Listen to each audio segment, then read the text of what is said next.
Nossos cumprimentos a todos. Chegamos a falar, há 15 dias atrás, sobre as tendências suicidas que certas crianças apresentam. E chegamos a dizer que são muitas vezes crianças tristonhas, chegando à depressão, outras que se apresentam rebeldes, difíceis, medrosas, enfim, denotando conflitos íntimos, inconscientes, que resumam através dessas reações. E nós queremos dizer e deixar bem claro que estamos num terreno de probabilidades.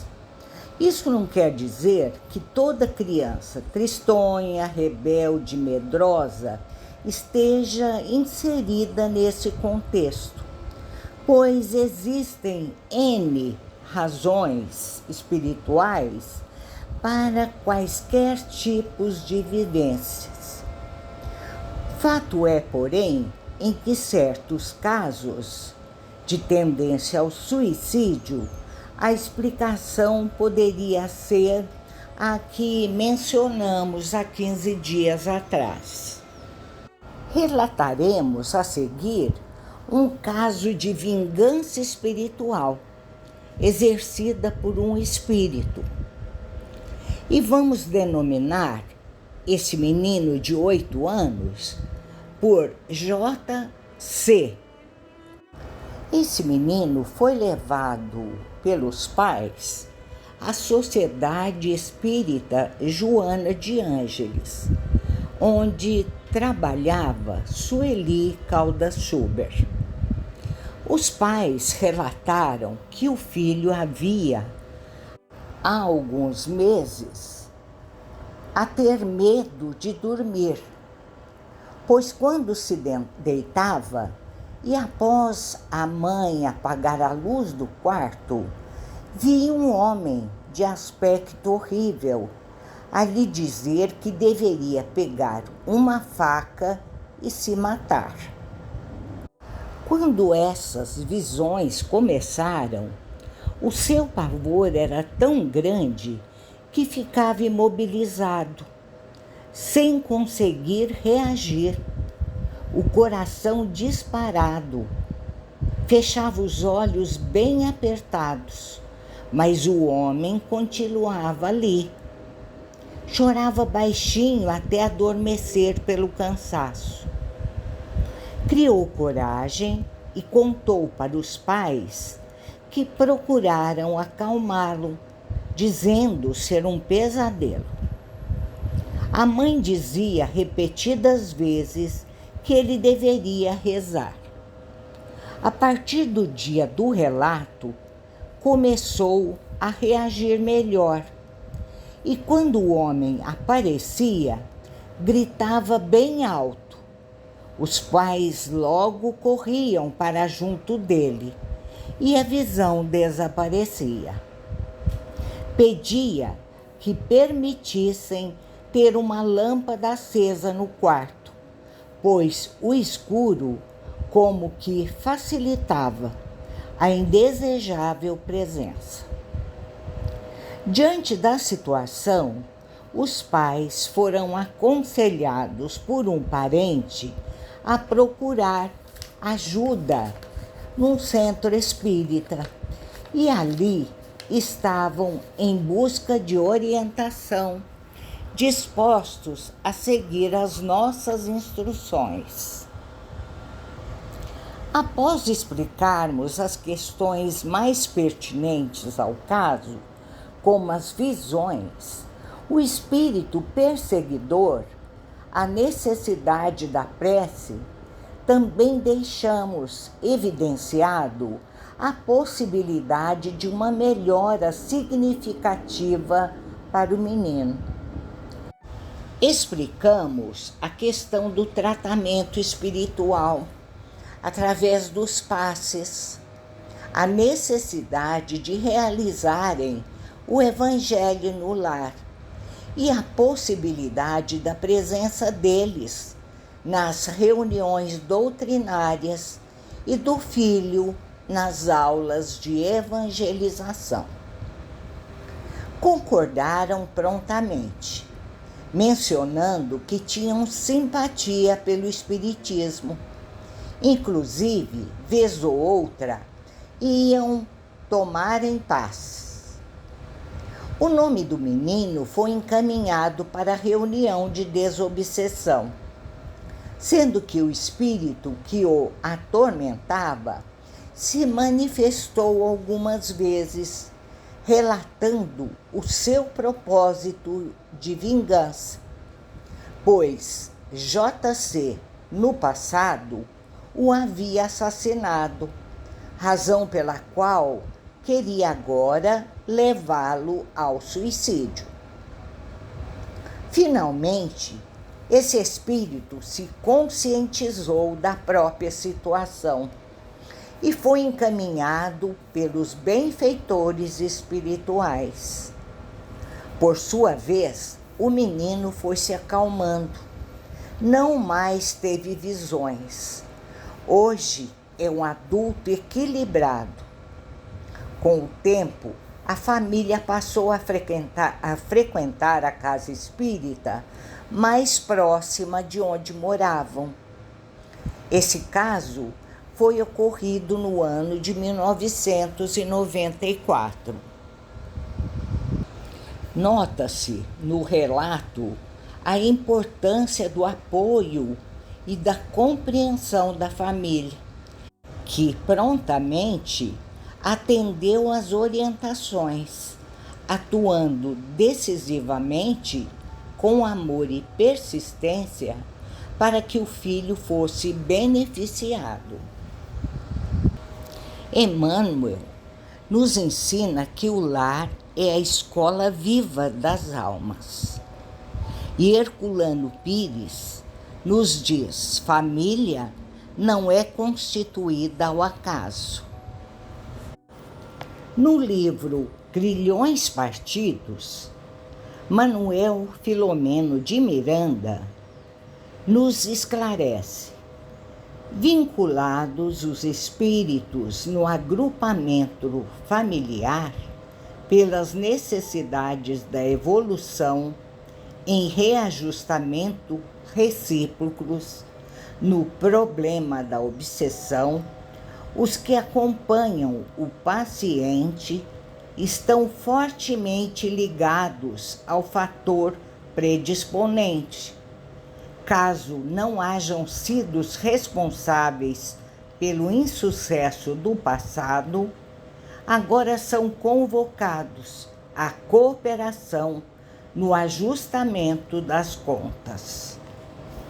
Voltando ao livro Mediunidade e Obsessão em Crianças, verificamos que, embora em nossos dias muitos núcleos familiares se formem e se dissolvam com rapidez, ainda assim a aproximação e o estabelecimento de vínculos mais profundos entre os indivíduos, por força da consanguinidade ou de convivência doméstica, não é ocorrência fortuita e meramente casual. É no círculo familiar que se reencontram aqueles em que existências anteriores se comprometeram e que agora ali estagiam em busca de reajuste e de reequilíbrio, ou promovendo o fortalecimento de laços afetivos já existentes. A família é, portanto, um espaço vivo de convivência, onde se manifestam os compromissos, as inimizades, os amores mal resolvidos, como também os afetos de ontem a se encontrarem no presente. Tudo isso, todavia, tem, hoje em dia, uma fisionomia própria, de acordo com o período, conturbado em que vivemos. A construção de um núcleo familiar proporciona, assim, a presença de espíritos milenares que se encontram e reencontram, por mais fortuito tenha sido o relacionamento sexual que tenha dado origem à sua formação.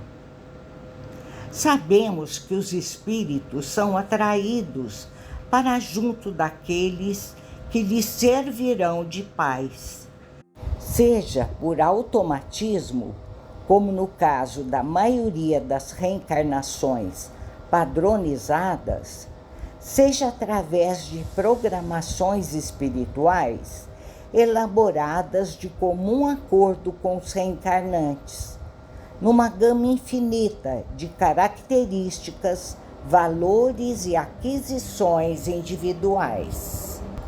No livro Otimismo, de Joana de Ângeles, através de Divaldo Franco, a mentora esclarece: a família é, antes de tudo, um laboratório de experiências reparadoras, na qual a felicidade e a dor se alternam, programando a paz futura.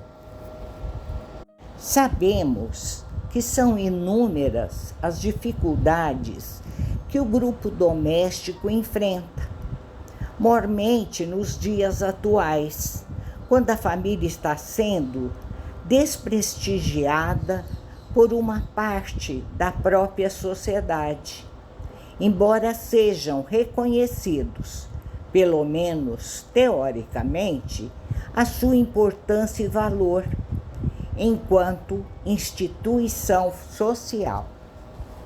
Dentre os problemas comuns e habituais, tais como os referentes a enfermidades, crises financeiras, baixa renda familiar, desemprego, aluguel, dificuldades na educação e instrução dos filhos, condutas viciosas, pais ou responsáveis totalmente despreparados, além dos conflitos existenciais, os de relacionamento, rejeição, dificuldades de adaptação e convívio, enfim, reações e emoções desequilibradas que podem culminar em agressões e violência. Assumam também as obsessões de cunho espiritual. Citaremos 2 tipos de situação quanto à obsessão no núcleo familiar. A primeira refere-se à presença de espíritos obsessores atuando sobre um dos membros da família. Adverte com muita sabedoria Manuel Filomeno de Miranda que a obsessão está grazando de maneira epidêmica, sendo considerada um problema de emergência, tal como explana no prefácio do livro Obsessão e Desobsessão, de Sueli mesmo, Sueli Caldas Schubert, do qual ela diz: o problema da obsessão é cada vez mais grave, generalizando-se numa verdadeira epidemia que assola as multidões engalfinhadas em lutas tiranizantes. Amores e ódios, afinidades e antipatias não se desfazem sob passe de mágica da desencarnação. Em razão disso, as atuações espirituais, por simpatia quanto por animosidade, vinculam os afetos como unem os adversários no processo do contínuo da vida. Não somente o ódio, porém, responde pela alienação por obsessão. Fatores outros do passado e do presente espiritual de cada um tornam-se a gênese vigorosa deste rude e necessário mecanismo de depuração dos que delinquem.